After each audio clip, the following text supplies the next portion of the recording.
Hey guys, what is up? This is Daquin. How you guys doing? This is the Stanley parable that we are playing, and we are going to be rocking and rolling again, hopefully. All of his co-workers were gone. What could it mean? Yep. Stanley decided to go to the meeting room. Perhaps he had simply missed a memo. Yep. I'm always missing memos in this game. Hold on, got an itch. Okay, there we go. When Stanley came to a set of 2 open doors, he entered the door on his left. This was not the correct way to the meeting room, and Stanley knew it perfectly well. Yep. Perhaps he wanted to stop by the employee lounge first, just to admire it. Okay. Wow. Yes. This room. What a beautiful room. Yes, it is. What a gorgeous, gorgeous room. Yep. Thank goodness, but eager to get back to business, Stanley took the first open door on his left. Okay, we are going to go over here. Stanley was so bad at following directions, it's incredible he wasn't fired years ago. Yeah, okay, I do remember this ending. I was playing around with this game, and or when I first got this yesterday, and I went ahead and did this, and I just jumped off because I'm badass that way. But in his eagerness to prove that he is in control of the story and no one gets to tell him what to do, Stanley leapt from the platform and plunged to his death. Yep. Good job, Stanley. Thank Everyone you. thinks you are very powerful. Yep, we are. Okay, let's now that we got that up and out of the way. Stanley had never seen the office this brightly lit. Was it a sign of something? He hoped it was. He hoped very much that it was. Yeah. Alright, let's see what happens here. I think I will continue. When Stanley came to a set of 2 open doors, he the entered right. the door. This was not the correct way to the meeting room, and Stanley knew it perfectly well. Perhaps he wanted to stop by the employee lounge first, just to admire it. Sure. The lounge was sublime, a work of art. But eager to get back to business, Stanley took the first open door on his left. And so he detoured now we're going to take this route here. Walked straight ahead to the opposite door already and got back on track. Yeah, so we did that. So let's go over here. Yet there was not a single person here either. Feeling a wave of disbelief, Stanley decided to go up to his boss's Don't office, get fired. hoping he might find an answer there. Let's go downstairs. Coming to a staircase, Stanley walked upstairs to his boss's office. Nope. Well, we're not going to do that because we're badass that way. Yep, just hanging out under the stairs, doing nothing, having fun. Yep, okay, we're done having fun. Let's go. But Stanley just couldn't do it. He considered the possibility of facing his boss, admitting he had left his post during work hours. He might be fired for that. And in such a competitive economy, why had he taken that risk? All because he believed everyone had vanished? His boss would think he was crazy. Well, and then something occurred to Stanley. Maybe, he thought to himself, maybe I am crazy. All of my co-workers blinking mysteriously out of existence in a single moment for no reason at all? Yep. None of it made any logical sense. Nope. And as Stanley pondered this, he began to make other strange observations.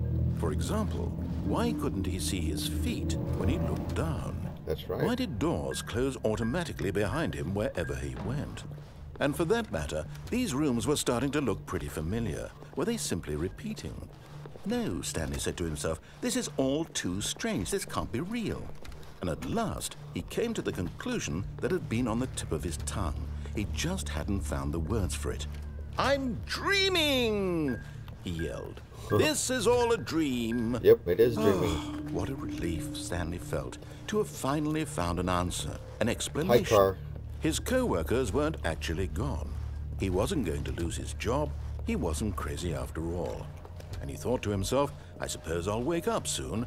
I'll have to go back to my boring real-life job pushing buttons. I may as well enjoy this while I'm still lucid. Sure. So, he imagined himself flying and began to gently float above the ground. Then he imagined himself soaring through space on a magical starfield, and it too appeared. It was so much fun. and Stanley marveled that he had still not woken up. What? How was he remaining so lucid? And then perhaps the strangest question of them all entered Stanley's head. One he was amazed he hadn't asked himself sooner. Why is there a voice in my head dictating everything that I'm doing and thinking? That is true. Now the voice was describing itself being considered by Stanley, who found it particularly strange. I'm dreaming about a voice describing me, thinking about how it's describing my thoughts, he thought. And while he thought it all very odd and wondered if this voice spoke to all people in their dreams, the truth was that, of course, this was not a dream. How could it be? Was Stanley simply deceiving himself, believing that if he's asleep, he doesn't have to take responsibility for himself? I want to go back. Stanley is as awake right now as he's ever been in his life. Now, hearing the voice speak these words was quite a shock to Stanley. After all, he knew for certain, beyond a doubt, that this was in fact a dream. Did the voice not see him float and make the magical stars just a moment ago? How true. else would the voice explain all that? This voice was a part of himself too. Surely, talk too much. if he could just... He would prove it. He would prove Good that God, he dude, was shut in up. control, that this was a dream. So he closed his eyes gently, and he invited himself to wake up. He felt the cool weight of the blanket on his skin, the press of the mattress on his back, Okay. the fresh air of a world outside this one.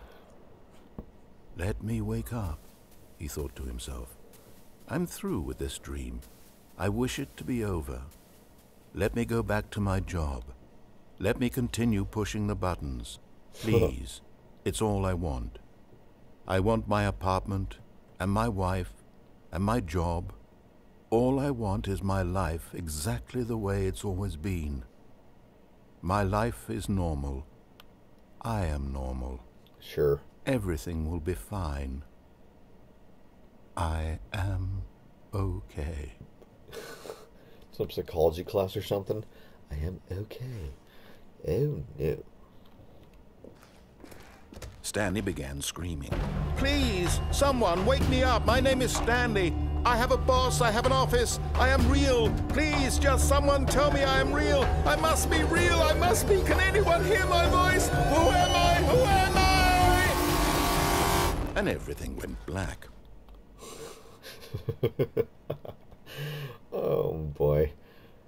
This is the story of a woman named Mariella. What? Mariella woke up on a day like any other. She arose, got dressed, gathered her belongings, and walked to her place of work.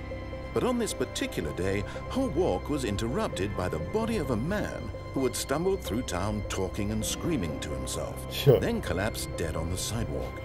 And although she would soon turn to go call for an ambulance, for just a few brief moments, she considered the strange man. He was obviously crazy. This much she knew. Everyone knows what crazy people look like. And in that moment, she thought to herself how lucky she was to be normal. I am sane. I am in control of my mind. I know what is real and what isn't. It was comforting to think this, and in a certain way, seeing this man made her feel better.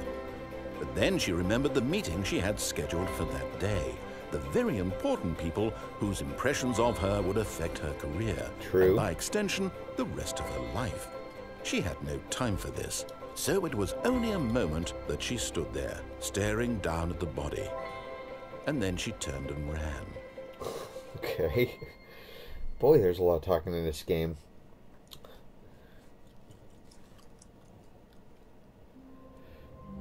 Okay, guys, I think I'm going to go ahead and end the episode here. So please like, share, subscribe, and comment. And I will see you guys, maybe, in the next episode of the Stanley Parable. Later.